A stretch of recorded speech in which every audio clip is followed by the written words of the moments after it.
Hey, welcome everybody to Spill the ImmuniTEA. I'm here with Alex, all the way in Taiwan, not Fiji, not Borneo, not Bora Bora, Taiwan. How you doing? Taiwan. Taichung, Taichung. Taiwan. Yep. I'm doing well. We got a good episode this week. Well, we got a good challenge this week. I'll say that. We got a good challenge this week. So we did. My MC was shining in this one, I thought. Yeah, I was impressed. I was like, wow. Like she's like I was just super impressed with her. And I was actually more impressed with her tribe all lifting her up to place. Mm-hmm. Yeah, that was a good challenge. That was like a Australian level challenge. Yeah. It was really, really good. Poor Matt and balance beams just don't work. Right. His dreads were throwing him off. Is that what it was? Okay. I knew it was something. Well, I think he was feeling confident because he's like, oh, I do this all the time at the airport. Walking I'm so on balance nimble. beams? Well, he's quick on his feet and carrying heavy objects, in small spaces, or over obstacles. So he needs to rethink that because he was not. Newsflash, you were not. He was, I want to say that we did call it last week. So we went around the room and we said who was going home this week. And we were pretty set that it was going to be Matt. They were dropping a lot of clues that it was probably going to be Matt anyway. So this wasn't like rocket science to figure out who was going home. Right. I think it's a little bit more like questionable who will go home this next week. At least to me, I didn't see, maybe it's Sage. But I didn't see like a surefire. This is definitely the person going home. But I thought Matt was pretty obvious. Like we could see that coming a mile away. Yeah, I think that they're hinting at either Sage or Shannon, next week. Or Jason, which, Jason was my second pick. I had great hopes for him, but I have no faith in him anymore. He doesn't seem like a very good player. I think he's funny. I have a good quote from him. We'll say that one later. But yeah, he did not perform well under pressure this week at all. And yeah, you knew Matt was going home because they gave like all the background and, they never really talked to him and, oh, now he's in finance and they like highlight him and they show his little scramble and they show nothing of Jason. Right. Jason, he's just a little crab in a hole with his pincers bared. I know. That was cute. So yeah, it was obvious that Matt was going home. And I did think Jawan's I don't know, I guess he just never connected with Matt. I think probably Matt's like overture to him and his plan to him was just like he never talked to Jawan and then all of a sudden he hits him with this, plan. Right. Like, okay, get lost. Like I'm not gonna listen to that. Well, he did a good job acting though. Oh yeah. Oh, he did a great job acting. I was impressed with that. I thought that was really good. I think that, it's such a you have to really be careful when do I say too? Is it too much? Do I not say enough? If I'm not like doing any kind of like game chat with these people, then they think that I'm plotting against them. But if I do too much game chat or the wrong kind of game chat, like it's got to be this. And since I've never been on the island to understand this, but there's got to be this constantly going, because I don't usually second guess myself that much when I'm making a decision. I feel like I get all of the facts and then I can make an informed decision on anything. But in this kind of situation, you never know what's happening. So you're always running plays, at least for me, I'll be running plays through my head. So if I say this, and what are they going to say and how are they going to respond? And is that going to piss this person off? And if I tell them this, is it, if I do like put a name out, is it going to like put me in a bad spot? Are they going to flip it and turn it? Like I would be constant because I'm like, you're a strategist too. So you're always kind of like running scenarios. Like if I do this, what's the outcome? Who is it going to affect? How is the response going to be? What are the, that would be going on constantly in my brain and it would wear me out. So I wonder how much like Matt did that at all when he was thinking about spilling this, like, oh, we should do this kind of thing, if he hadn't had those conversations with them before. Yeah.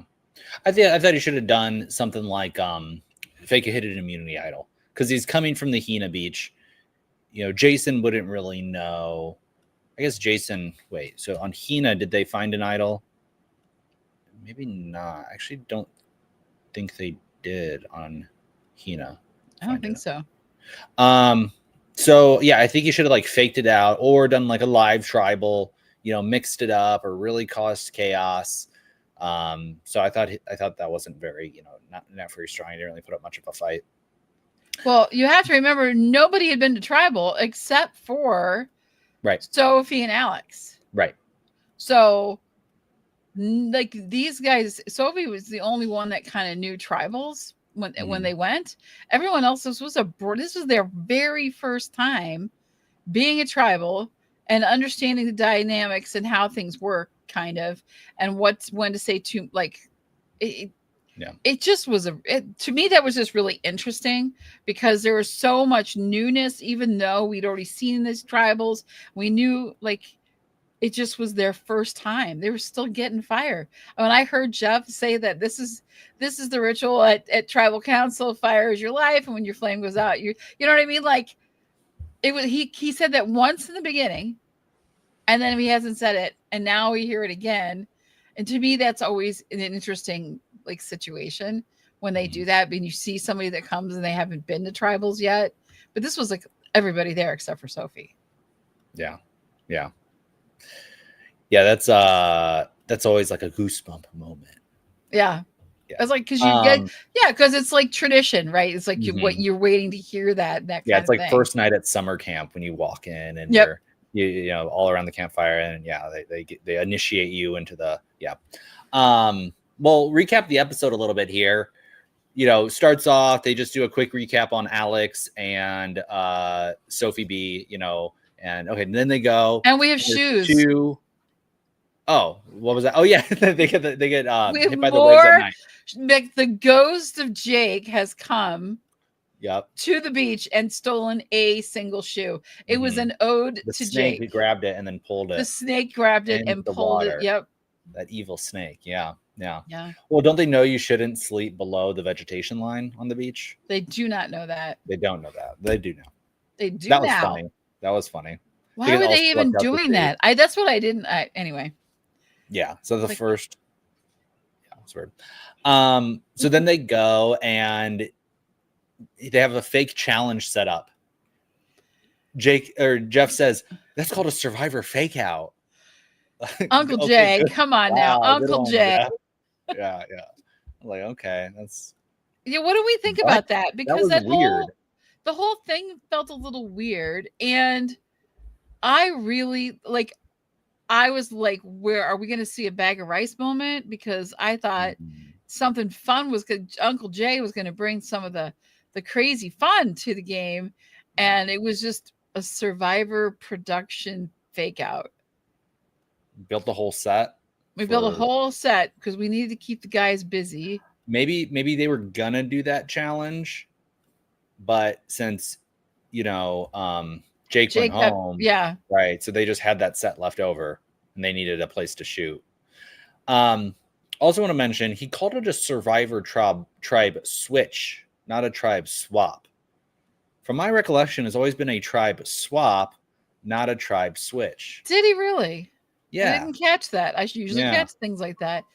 I have no idea, but that is really interesting. What's your recollection? Isn't it tribe swap? Is this a Mandela effect moment? No, it's swap. Yeah. He said, no, we're going to do a tribe switch. Interesting. I'm upset about it. So then they do a tribe. What was that? Don't throw weird terms at us. Yeah. Jeff. Uncle Jay. Switch means something different than a swap. Okay? Switch and swap, it's not the same. Doesn't have the same ring to it. Yeah, right. Johanna, I agree. It doesn't have the same ring to it at all. I don't know what that was about. I thought the whole thing was just wonky. Can I just say that? Because first of all, the banana thing, and then we got the fruit, and like nobody like, and then they were like pissed. Who was it that was pissed about the It fruit? was Sophie. It was Sophie. Sophie. She's my number one pick, and like that made me say like, okay. But I said that actually, I said the exact same thing. I was like, fruit, like they're eating fruit. Like, do you really want more fruit? Like, I understand it's calories. Like, of course you're gonna take it. But I was kind of with Sophie in that fact where I was like, that's not a great reward. It's like quick. You like, it's just sugar. You just eat a bunch of sugar, and then it's like off. It's like Sophie was saying, it's not like carbs or meat where like sticks to your bones and it gives you long lasting energy. It's just like you eat it, you get a high, and then it's just like, but I mean, it's better than nothing. It's calories. But the other side of that is fruit will last a bit longer. So you can ration it and True. it's not going to spoil as fast. It's not like meat where it's like, well, we got fish, so we better eat it today because otherwise we can't eat it. It's going to make us sick. So with a fruit, it's like nourishment that can last you with a tribe for a little bit longer. That's how I always looked at. That's why I thought the fruit ones were great, because you could portion it out. Yeah, and then you could sneak off and eat it when no one's looking. This is also Tyson true. Style. They mentioned though they didn't show them eating any of it, so they made this big hullabaloo about the fruit, and then they didn't even show them eating it. It's like, okay, but it just felt the whole. Did they? I guess that was at the challenge when they won it, or was that that was at the challenge that they won the fruit. Yeah, but I just thought like both times bringing everything together, everything just kind of felt. I feel like because I've seen things with Jeff lately, okay? When he talked about the whole Jake experience and how it was way scarier than what it was perceived on TV. Like, I thought it was really strange. Is he still breathing? Is he still breathing? Right? Like when Jake was coming up in the boat and they didn't know, and like how much like worse was it really? Because there was that just didn't seem like, I don't know. But so here's my hypothesis on this. It really got a lot scarier than they said. And it really shook everybody up, even Jeff, because he said it was the first time anything like that had ever happened. And they might have missed a production meeting or two. And they had to scramble because Jake was gone. And they, Jeremiah was, isn't that who it was that went home? Jeremiah. Yeah. Jeremiah was gone too. And so the team was off. And so so that's why everything, to me, it's maybe why I think it felt the whole thing just kind of felt awkward. The whole, like there were a lot of, and it wasn't with the tribes. So it's not something that happened on the tribes. They got the swaps and everybody was doing their thing and they're like sneaky, whatever. And that's like normal Survivor stuff. But for me, the part that felt off was anything that Uncle Jay was involved with. I'm going to keep calling him that now because that's what, is it Christina? That's what Christina calls him, Uncle Jay. I think it was Jawan. Was he the first one to call him that? So now they're all calling him walked Uncle in. Jay. Yeah. Okay. I don't know who's the first, but that's like, it just, everything just felt like they were less prepared perhaps, or didn't have as much going on. So they were having issues and difficulties with it. And so that showed on camera, and just the switched over the swap, right? Like little things like that. And then that hokey production fake out crap was just dumb because somebody thought of it last minute. And so Jeff's like, sure, I'll say that. Or, you know what I mean? Like it didn't have that polished smoothness. Even the bag of rice with the knife in it was completely planned. And you could feel that like Jeff was like looking forward to that. And he got really into that. Like we didn't see any of that stuff. This one just felt like, what's wrong with fruit? Okay. I don't know. Yeah. I could go on. Well, that made me doubt kind of Sophie, a little bit because, not being able to read the tribe and just kind of that answer, it's not a terrible, whatever. And, maybe it's just a blip, but it made me kind of doubt her as how observant is she of the group, and is she a little bit too different from people, and not tapped into like kind of, everyone's kind of mindset and stuff being out there. So it just made me kind of doubt her. And then I got doubts of Jason, you know, because he doesn't seem like he's very social or very hungry or conniving or anything like that.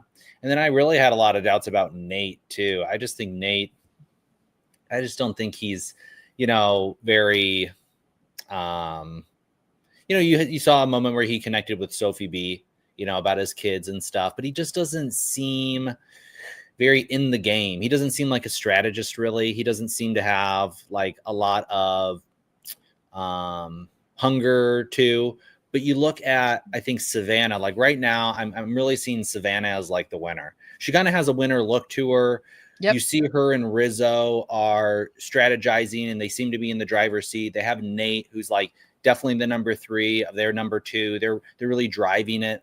You know, I think Savannah's going to be able to get in with like almost all the other females. You know, you see them on 52. So I'm feeling like Savannah's going to win this. And I think like she's super short, she's super tiny. Like I think that's kind of disarming. You know, people aren't really looking at her as a threat, but she's really likable. Rizzo's, I think, less likable, but I do think those two kind of control the game. I think Nate's kind of the number 3, but he's just kind of going along and, you know, probably will over evaluate his game maybe and think that people maybe like him more than they do. He just doesn't seem like he's like going to connect with people. Nate is going to have, here's Nate's problem. And I could see it at the challenge. And I just think it's going to come out. He's a frustrated parent right now. That's how he feels towards these kids that he's playing with. He's got that parental frustration. Yeah. Because when they were trying to pull that boat up and they were getting they had to like put their tie thing around the pole and everything. And you could hear him saying stuff like, oh guys, come on. Like, it's not this hard. Like I just felt this parental frustration. And he keeps talking about these as kids to him and how they're like the vibing and all the kid talk. And I'm not into that. And like he wants, like in his world, everyone has their job and they do it really well. And they have expectations and standards that they have to hold things up to. And these are a bunch of kids that are using their own language, that are goofing off. And I'm feeling his parental frustration. And I think that will be the death of him on this show. I think that he will just kind of he's going to say something and flip something or just show his frustration in a certain way that they're going to see him now as the parent scolding, and it's going to be enough to like push him away, at least to some of the people. That I just saw it during that challenge. I was like, that is, he was like, pass them the blocks when they were trying to, like, when he had somebody on his shoulders and he was like, pass them the blocks, like, give them the blocks. Like, this is not hard.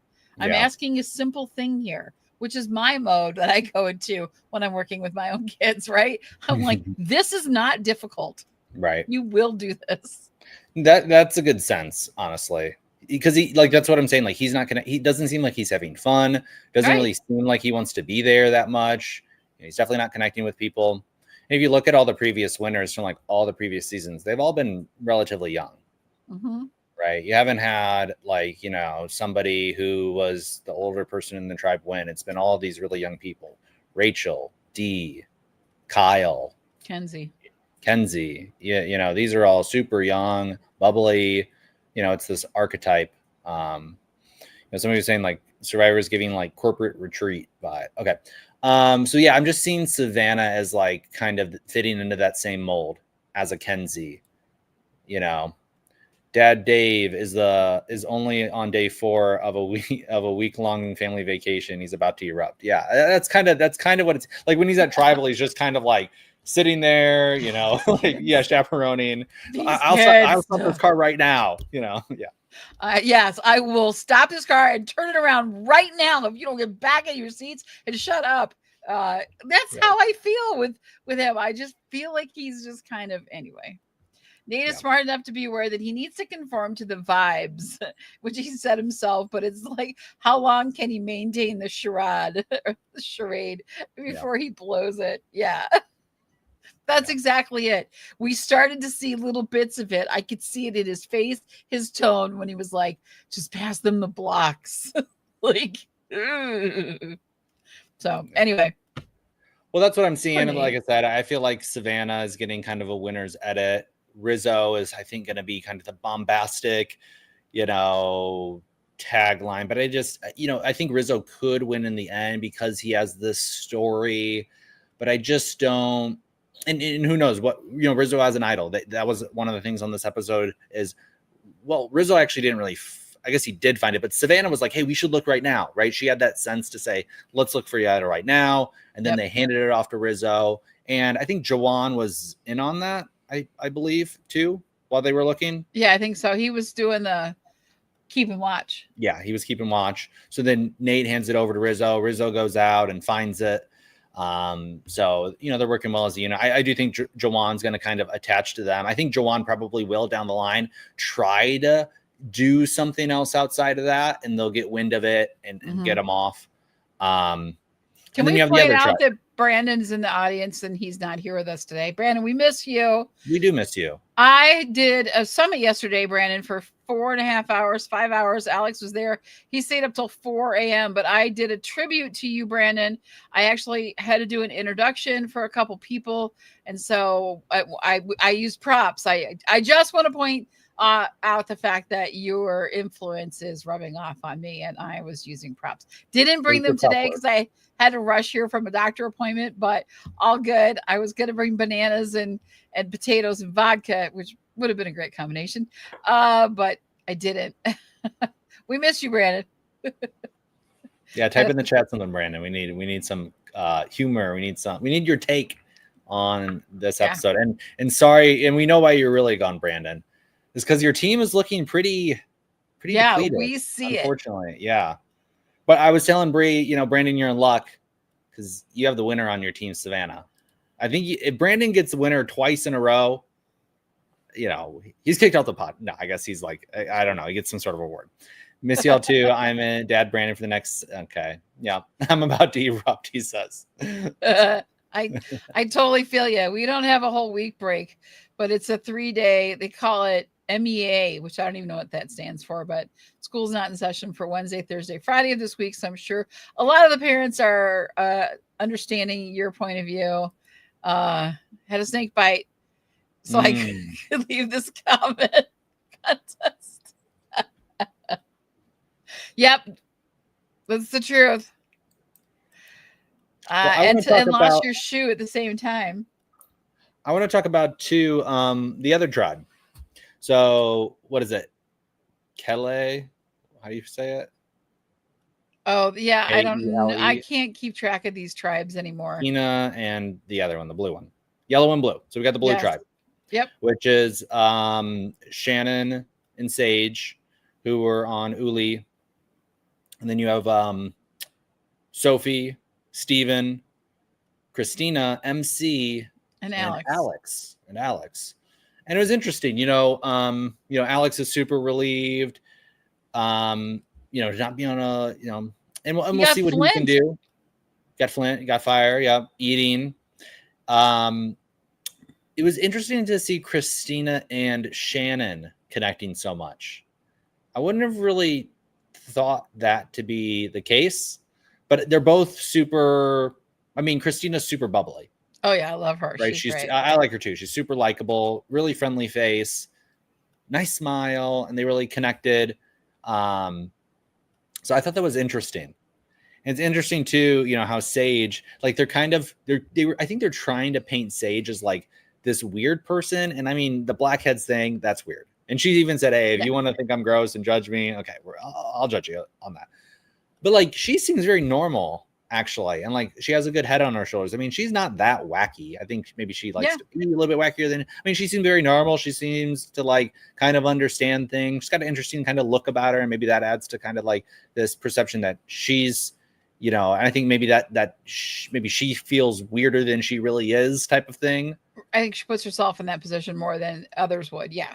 Yeah. Like definitely. She seems like a normal, like good, like nice, person. So, and then she was calling out Shannon as like, hey, Shannon is, this, and Steven even said it too. She's a shark in a guru's body, or she's she's so like connecting with people, and she's so engaging and like a cult leader, and then she switches she was all, I'm connecting with the ocean, I'm connecting with nature, and now she's like a Christian. And actually, if you look at her TikTok, I mean, she's like a full Christian now, and it's not she even said it, I'm not into this like magic or essentially paganism or all the like all this yoga stuff. Like, I mean, she's one, and Shannon or Sage even said it, she's like, all of a sudden now it's like all about Christian, and I'm not going to call it like whatever you want to believe in stuff, but like, to use that in Survivor to connect with people, I don't know. I mean,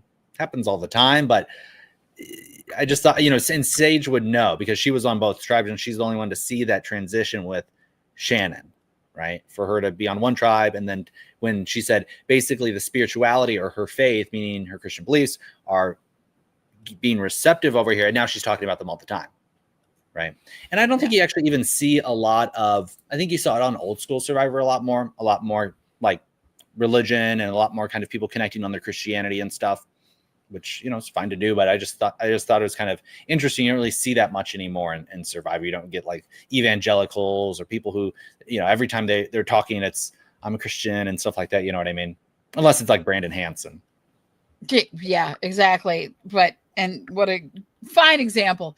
Right. Yeah, I don't know. I think it's as the world kind of shifts, right, it's reflected in what is stressed upon, anything in the last 9 seasons has been, don't be a lawyer or a police officer or an actor or anyone that makes money, or just be an employee at McDonald's. But don't be a pizza guy either. It's too humble. You have to be in marketing. Yeah, it's got to be something. I'm never going to tell anyone I'm in elevator sales. I don't think I would ever want to tell anyone anywhere I go that I'm in elevator sales. How many elevators do you sell a year? None. I don't know. Like how many? 0. Like really? Like in Hawaii too. Yeah. There's not that many tall buildings. I don't know. It's just so random and weird. Like, how is that a profession? But anyway, I digress. Cody, right? It's Cody. Yes. Very strange to me. So I think that like that's kind of where everything is. Like they're all, I don't know what we need to find out what the tea is and what they actually talked about at camp, because here's the thing. There's a lot of time that's not shown. Obviously, there's hours and hours and hours and hours that's never shown, and even maybe not even that well recorded, though I think they're probably recording more. But there's a lot of times that they sit around the campfire and just share stuff about their family and about who they are and different things, and have these different conversations that we never get to see. But I know that they happen because I've talked to players that say that this is the thing that's going on. And so they, this is where they're really forming these bonds and getting to know each other. So when you see them at that final tribal council and they're like, I know all your kids' names, I know your dogs' names, I know your Aunt Sue and Uncle Frank, I know, like, they know all this stuff about them. It's because of they having these conversations that we're not seeing, that are just getting to know one another and kind of just relaxed and maybe not so game involved all of the time, where you're trying to find those connections. And so I think that that's maybe that they're just choosing not to show a lot. Because I would imagine if your Christian faith is, or whatever your faith is, I don't care if it's Christian or whatever, whatever faith that you have, that you believe in, I think that, there's a lot of opportunity to discuss it, but maybe production is just not sharing a lot of it, because we don't see those campfire moments late at night. Well, unless you don't have a flint, I suppose you have no campfire moments. You sit around a green log that's just not doing anything. They love showing though the morning yoga session. Yeah, that's like the thing. Like across all Survivor seasons, like in New Era, it's like you always see the breathwork practitioner out there leading the morning, nostril breathing session. It's like, which they're not allowed to do anymore because now we have snake issues. So, right. Yeah. You know what I mean?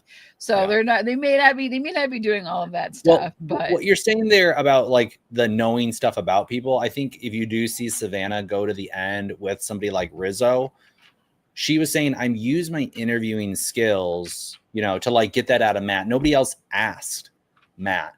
yeah. I mean, and that's kind of the logical question. The guy's older. Have you always been in baggage claim? Which the guy doesn't look like he has. When you learn more about him, like he doesn't look like a guy who, I mean, the dreads are kind of deceiving, you know? Like, so it is a logical question to be like, have you always done that? And then, no. Well, what did you do before that? Like for me, I would be like, yeah, I totally asked that question. Nobody else on the island, nobody else in the tribe asked that. Like, that's really weird. Yeah. People aren't asking questions out there to people. So I don't know why that isn't. You know, and if Savannah's the only one doing that, I think she's like far ahead of people. And Rizzo's not going to ask that either. No. No, because he's self-aggrandizing and he's like just super game focused. He's not going to make those connections. So if it does go to the final tribal where it's Rizzo versus Savannah, people are going to have a much deeper connection. Savannah's going to understand them much better. And I feel like Rizzo's going to overestimate his kind of ability and just kind of blow up, I guess. But that was really weird to me. It's like no one else asked Matt, what did he do before he chucked luggage? Like you did that your whole life? No, he did sense. Not. Yeah. Right. No. And then it was funny too. You know, Savannah's framing it. Oh, he was big up in finance. Oh, he was a branch manager, you know, at like Wells Fargo. I mean, that's like nothing, you know, he's like a finance branch manager. Like that's nothing. Nothing. Like not, but I mean, it's her kind of framing it, right? Of you gotta be careful of this guy. You know, he's really quite. He's like balancing a spreadsheet, like, you know, looking at people's credit report. Like it's not that big of a deal, guys. But can't be a finance branch manager either. It's another one of the professions. Oh yeah, they just have all these different. They're sociopaths, as Savannah said. Yeah, sociopaths. Savannah, she's got it all wrapped. I don't know. I know that you're liking her to see her go to the end, and that would be Brandon's saving grace to still have a player that's gonna get him to the end. I'm still really liking MC because here's one of the things I wanted to point out. He asked me to. There you go. True, Johanna. You know, here's the thing with MC is that she is under that pressure. And she didn't have, the spotlights on her. Really, like she didn't like step into this big spotlight and look at me. I'm doing all this stuff, and no, it was her calmness and her like strategy and just like, no, lift me up. I'm gonna go up there and do this. Let's go. Like it was just very like just throughout her. I'm just liking her more and more and more and more every single time. And I think she's doing really well while still keeping her threat level pretty small. I mean, it's going to be there because of who she is, but not as obvious and out there as some of the other people that are talking about stuff or complaining about fruit, or even Christina being so likable and so friendly and bubbly and knowing everybody and immediately making friends with people that that they just got together with. I think that still puts Christina in probably a more difficult position, or Sage, even Shannon in a difficult position, where MC is still just chill, like just like, I'm not going to have any spotlights on me, but I'm going to make sure that we're winning and we're doing good things. So yeah, she's super likable, fitness trainer profession. You can see that. Soft-spoken, but super, likable, great smile. So I think she can go far. I do think that she doesn't seem like you saw some strategy when she was saying, hey, I really like Steven. She's kind of aligning with Sophie. So she does kind of identify with maybe a little bit more of a strategic game, but she's just kind of more in the background of it. She's not out there to like, if she's going to make a strategy decision, it's going to be thought out. It's going to be at the right time. She's not just going to go out there and spitball ideas with people and run around and like, it's going to be like this is the move. It's kind of low key, gather her friend group and like, gather her alliance and kind of make it, together. She's not going to be like the person probably leading the charge unless she really feels like she has to. So I really like MC2, super likable. What else was I going to say? Didn't hear much from Steven. Didn't hear much from Sophie this episode, except the fruit. Yeah. What were you just talking about right before this? You were talking about MC being a likable person. Yeah.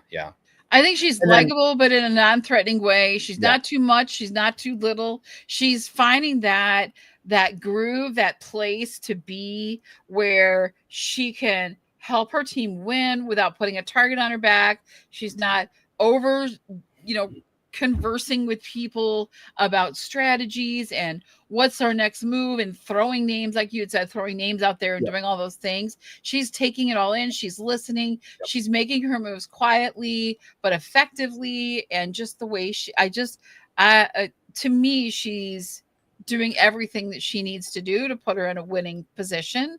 I feel like that might end up coming back to bite her a little bit, because there might be people who don't realize what she's done. Don't realize what she's done. Don't maybe respect as much of the game that she's played, because she plays a little bit too, under the radar, isn't leading the charge, and you could see somebody like Savannah coming through and, just steamrolling it in a different way. So I don't know if people are going to respect it. I don't know if she's great at puzzles or anything, but great balance, strength, she's tall. So, there's a lot of advantages on the challenge side. But again, come merge, that might be a huge strength or a huge target. You got rid of Matt. He was kind of a bigger guy. You don't have a lot of other strong people. I mean, so they might, I don't know if they're going to go that way. What I was going to say too was, I think it's too early to do it, because like throwing a challenge, right? People are saying this is a really smart time to throw a challenge, because you have this lopsided tribe, and basically old Hina knew that, it was going to be Matt or Jason going home very likely. I mean, maybe there was an idea that Sophie might go home. Yeah. But somebody was saying, it's like maybe that was the right time to throw, but I don't think anybody would. It doesn't seem like a Christina thing to throw. MC probably wouldn't. Sophie doesn't really seem that way. Steven doesn't really seem that way. There's nobody who's like super conniving on that tribe who like has that. I feel like maybe Rizzo would feel like throwing, or, maybe Jawan, I think even would be like, yeah, let's throw it, and maybe just do it without telling people. But it would make sense in that scenario, because they are so close to merge, that you want to go into merge with more people. And it would have been relatively easy to throw that challenge just by knocking over the blocks. What do you think about that? I mean, I don't like when people throw challenges. I don't like it at all. But it's been done many times on Survivor, and this time, because like I said, they are so close to merge. I mean, well, when you get in a position where they do a tribe switch. And switch, not swap, switch. And maybe they're going to switch them again on the next one. You never know. They could show up at the beach, have another production fake out, and then switch again. We're playing hot potato now. You never know. But when you have that, and you're that, you have that many of your own people with you, and then you have 2 or 3 from the other tribe, that you can really just wipe it out, so that when you do get to merge, you are in the majority. It does kind of make sense for that tribe to say, hey, let's throw this. But, it still worked out to get rid of Matt. I thought that was, they were kind of going back with Jason and Matt, and which one should we get rid of? I was glad they got rid of Matt. Yeah, me too. And did you see the flack that apparently he got flack for saying anyone but me? And say because I think what it was is he said, not that I agree with Sandra about that she deserved to win, but I will use her anyone but me kind of. Yeah, he was getting flack for hating on the queen, which you can't hate on the queen. Right. Cannot hate on the queen. So he was getting flack for that because he's like, he's no Sandra. He's not even, very That's good. right. I think in that moment that you saw, like, so the reason that they voted Matt was because, I mean, they just didn't, like, he was scrambling. They eventually, I think, ended up totally going with Matt because he threw Nate's name out there, and then Nate had a vendetta against him. He's like, Matt is dead to me in this game, and Rizzo and Savannah have to stay strong with, Nate. They can't go under Nate's, go behind his back and vote off Jason, because they said that we prefer to vote Jason off because he doesn't seem like he wants to work with us. Matt didn't either, but I mean, that again shows the flaw in Jason's game. He should have been like, I'm the nerdy guy on the bottom of the other tribe. I have no position over there. I can feed you all the information. I could be a sleeper cell. I could, work with, he just was like, no, I like that tribe. I want to work with that tribe. I could be a bridge, but that's my, so he didn't just impress me at all in that moment. Nope. And yeah, nothing that he did in the entire episode really made me say like, oh, this guy's going to be a winner in any way. Nintendo man, you're letting me down. Yeah. So. Yeah. Well, I want to be I did see the same thing. Before we go, and because we were talking a little bit about Sandra, I wanted to share a moment that I had with Sandra about 5 years ago now. So I want to share my screen, and let me make sure I can share sound. Which one am I looking at here? I don't know what I'm looking at. This one here. Also share audio. I'll show you just a little bit. But this was my first experience working with the Queen. Here we go. Hey everyone, this is Sassy Sandra, the Queen of Survivor. I'm a 2-time winner of Survivor, and you could be a winner too with your own health and weight loss survival journey. I want to invite you to join 21 Jumpstart so you can get that winning jumpstart on your goals for 2021, as well as introduce you to the fabulous Bree and the phenomenal Kelly. These amazing women have been where you are and have jumped and now are winners of their own survival journey. They offer you tons of support, encouragement, and will be your #1 fans to help you along the way. Winning Survivor not once but twice was a struggle.